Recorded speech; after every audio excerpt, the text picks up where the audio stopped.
Today we're in a little village called Paradis.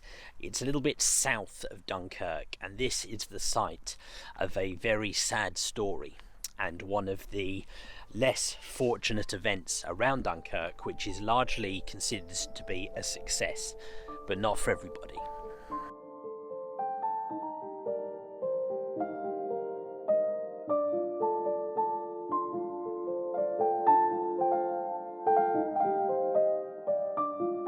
So yeah, today we are in a little village called Paradis. This is about 40 miles southeast of Dunkirk.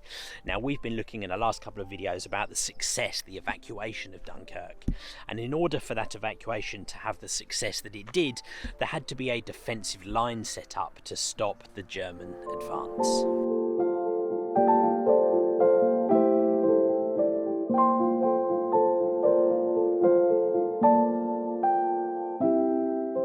So that happened in places like this, and here at Paradis, the 2nd Battalion of the Royal Norfolks and the 8th Lancashire Fusiliers were holding the line to hold off the German advance in order for the evacuation of Dunkirk to take place.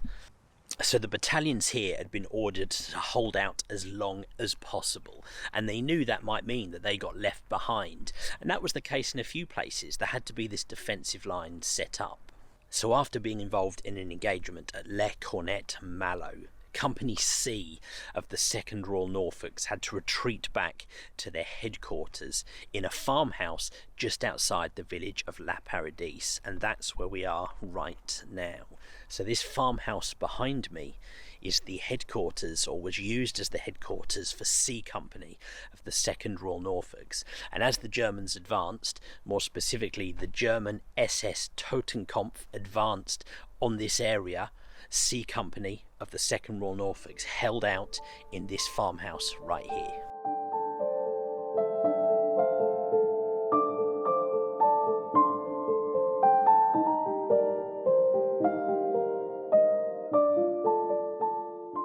Now, as they held out here, their company commanders had been advised by radio that they weren't going to be receiving any assistance. They knew that they were the last line between here and Dunkirk, and they would have to hold out as long as they possibly could. So men of the German SS Totenkopf advanced on this area here. They attacked the farmhouse with mortars, machine gun fire, grenades. Whilst holding out as long as they could, C Company eventually had to surrender. And the 99 survivors here were marched out here by the front, by the German SS, and they were walked along the road here where we're walking right now. Now, as those 99 men emerged from this area, the farmhouse and the barn just behind it, they were taken prisoner by the SS. Now, the SS unit here was under the command of a guy by the name of Fritz Knockline. The British captives, a lot of whom were injured or wounded by that stage, were disarmed, rounded up, and they were walked along this road behind us in this direction. So, not knowing their fate, the 99 survivors of the British 2nd Norfolks were walked along this road that we're walking along now, only a short distance to another farmhouse just up the road here. And what happened next really does speak of the horrors of war.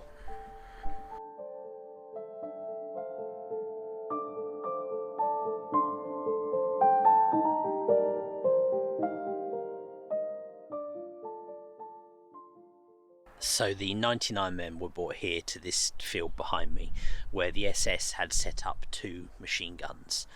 The men were ordered to line up against this barn right here behind me, and the SS opened fire with those machine guns, and they kept on firing until not a single man was left standing.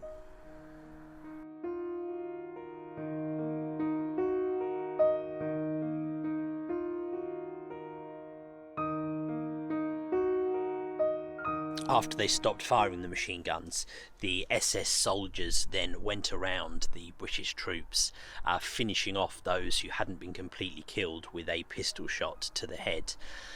By some miracle, 2 soldiers who laid in the heap there amongst their comrades, playing dead, pretending that they had already been killed by the machine gun fire, by some miracle, 2 of them survived. One of them, Private Albert Pauley, wrote an account what happened. So I've got the written account of Private Albert Pooley, and this is what he said. The guns began to spit fire. For a few seconds, the cries and shrieks of our stricken men drowned the crackles of the guns. Men fell like grass before a scythe. I felt a searing pain and pitched forwards.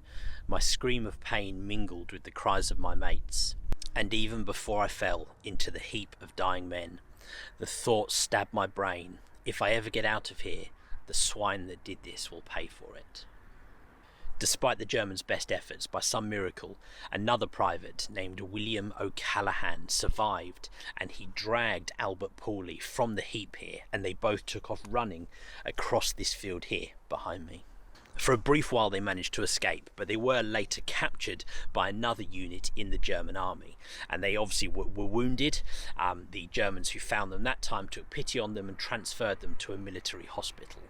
Now, the Allied forces didn't initially know about the massacre that happened here, and in fact they didn't find out about it until 1943. That was when Albert Pooley, who had been in that German hospital, was deemed to be unfit to be a prisoner, medically unfit, so he was sent back to England, at which point he told the story of what had happened here.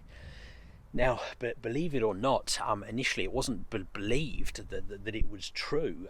The thought that something so horrendous could happen, even by the SS troops, was believed to be unlikely.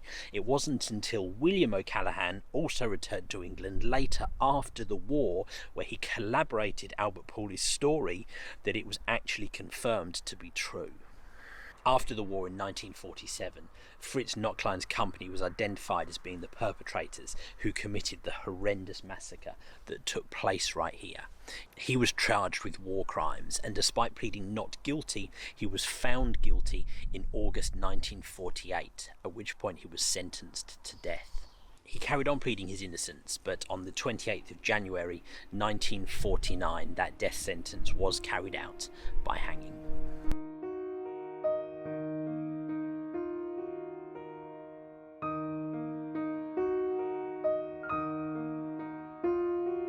Now they have a plaque here, a memorial, just on the edge of this kind of farmland, really, which is dedicated to the 97 soldiers of the Royal Norfolks who did not survive this massacre. It took place here on the 27th of May 1940. At this spot, 97, all ranks of the Royal Norfolk and other regiments were massacred on the 27th of May 1940.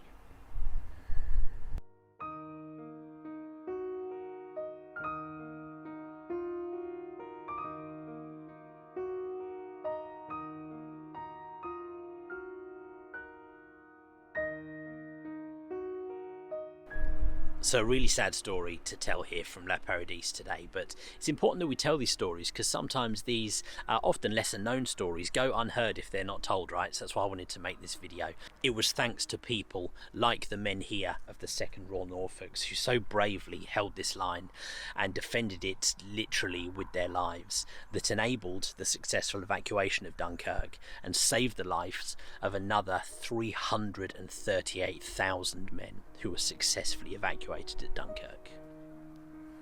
Thanks for watching.